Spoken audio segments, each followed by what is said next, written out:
Good morning students.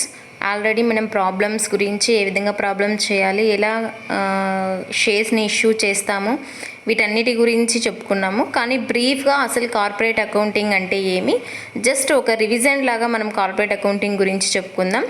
అసలు introduction ఎలా, corporate accounting introduction ఏమి, అసలు లక్ష్యాలు ఏంటేంటివి అన్నది మనం బ్రీఫ్గా ఈ క్లాస్లో చెప్పుకున్నాం. ఆల్రెడీ మనం ఫస్ట్ క్లాస్లో వీటి గురించి అన్ని డీప్గా డిస్కషన్ చేస్తాం.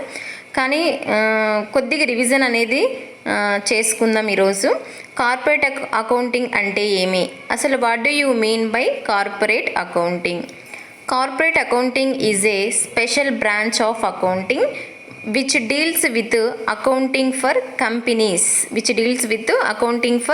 companies, so these accounting, they have to prepare the company's accounting, prepare of their financial accounts and cash flow statements, analysis and interpretation of company's financial result, and accounting for specific events like amalgamation, absorption, preparation of consolidated balance sheets.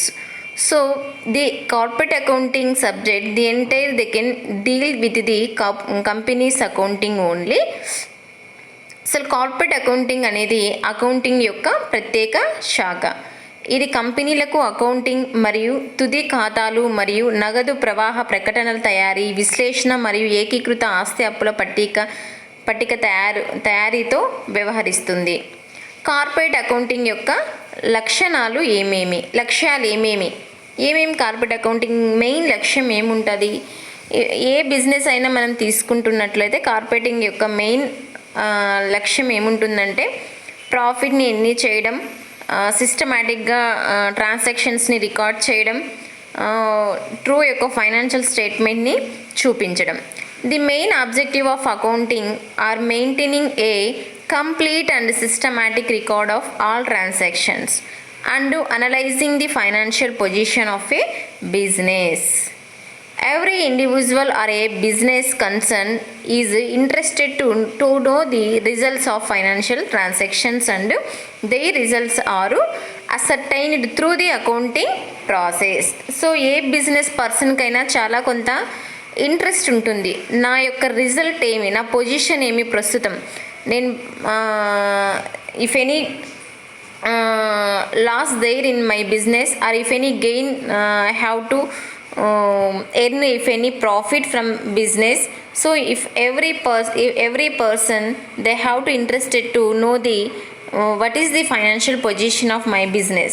So in corporate accounting they have to see they have to prepare the accounting, and they have to give the result of the company. So this is the total syllabus of our corporate accounting.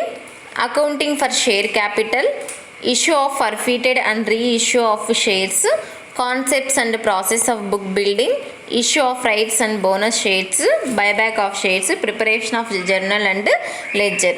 Already ఈ యూనిట్లో మనము part 1 వరకు మనం first యూనిట్లో complete చేసామన్నమాట. ఇది మీ syllabus. And then first unit accounting అంటే ఏమి, వాటి టైప్స్ ఏమేమి, issue of ఫర్ఫీటెడ్,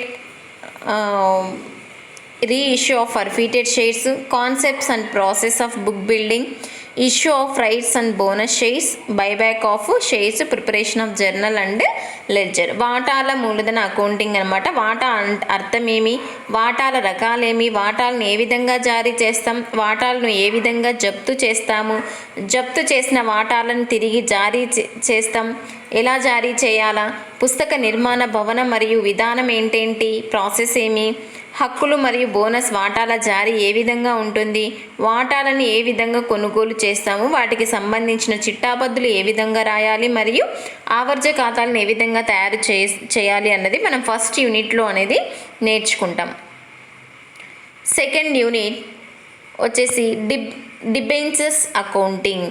so how to we can issue the debentures, how can we redemption of the debentures, employee stock option, and accounting treatment for convertible and non-convertible debentures. preparation of journal and ledger. So in this second unit also, how we can issue the debentures and how to we can redemption of debentures, and how we can give the employee stock option to the employees, and what is the accounting treatment of how we can prepare the accounting of employee stock option, accounting treatment for convertible and non-convertible debentures. So in these debenture, if it is possible to convertible into equity shares or not, so we have to learn in the second unit. Debenture accounting ఏ విధంగా ఉంటుంది, డిబెంచర్లను జారీ ఏ విధంగా చేస్తారు, విమోచనం అనేది ఏ విధంగా ఉంటుంది, ఉద్యోగుల స్టాప్ ఎంపికలు ఏ విధంగా ఉంటాయి, స్టాక్ ఎంపికలు, కన్వర్టబుల్ అండ్ నాన్ కన్వర్టబుల్ అంటే డిబెంచర్లు మనము ఏ విధంగా మార్పు చేసుకోవడానికి వీలు ఉంటుందా లేదా డిబెంచర్లుగానే ఉండొచ్చా అన్నది మనము ఈ సెకండ్ యూనిట్లో అనేది నేర్చుకుంటాం. Third unit, valuation of goodwill, need for valuation of goodwill. If any need for to valuation of goodwill, and what are the methods of goodwill? In this method, 3 methods is very important: normal profit method, super profit method, and capitalization method. Valuation of shares. If any need for valuation of shares, and what are methods we have to learn. So there is a 3 important methods is the net assets method, yield basis method, fair value method. So in this third unit we have to learn the problems in the valuation of goodwill and valuation of shares. గుడ్విల్ని ఎలా మూల్యాంకనం చేస్తాం, మూల్యాంకనం means ఎలా విలువ లెక్క కట్టుతాం అనేసి. మూల్యాంకనం అవసరం ఏమైనా ఉందా, మూల్యాంకనం చేయవలసిన అవసరం ఉందా, అసలు గుడ్విల్ మూల్యాంకనంలోని ఎన్ని పద్ధతులు ఉన్నాయంటే గుడ్విల్ని మూల్యాంకనం చేయడంలో 3 పద్ధతులు ఉన్నాయి. సాధారణ లాభం పద్ధతి, అదనపు లాభాల పద్ధతి, మూలధనీకరణ పద్ధతి. ఇలా 3 పద్ధతులు మనము గుడ్విల్లో ఉన్నాయి.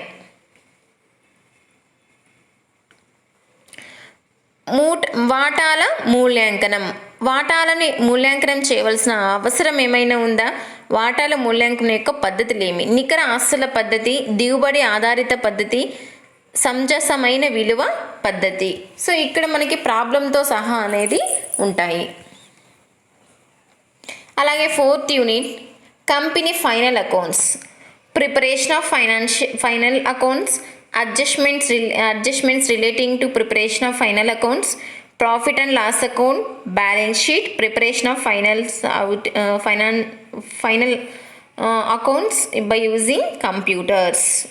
సో ఇన్ 4th యూనిట్లో మనము ఏ విధంగా కంపెనీ అకౌంట్స్ని ప్రిపేర్ చేస్తాము, కంపెనీ యొక్క ముగింపు ఖాతాలని తయారు చేస్తాము, ముగింపు ఖాతాల తయారీకి సంబంధించిన సర్దుబాట్లు ఏ విధంగా చేస్తాము, లాభం మరియు లాభ నష్టాల ఖాతాను ఏ విధంగా ప్రిపేర్ చేస్తాం, బ్యాలెన్స్ షీట్ని ఏ విధంగా ప్రిపేర్ చేస్తాం, కంప్యూటర్లను ఉపయోగించి ముగింపు ఖాతాలను ఏ విధంగా తయారు చేస్తాం అన్నది మనము 4th యూనిట్లో నేర్చుకుంటున్నాం.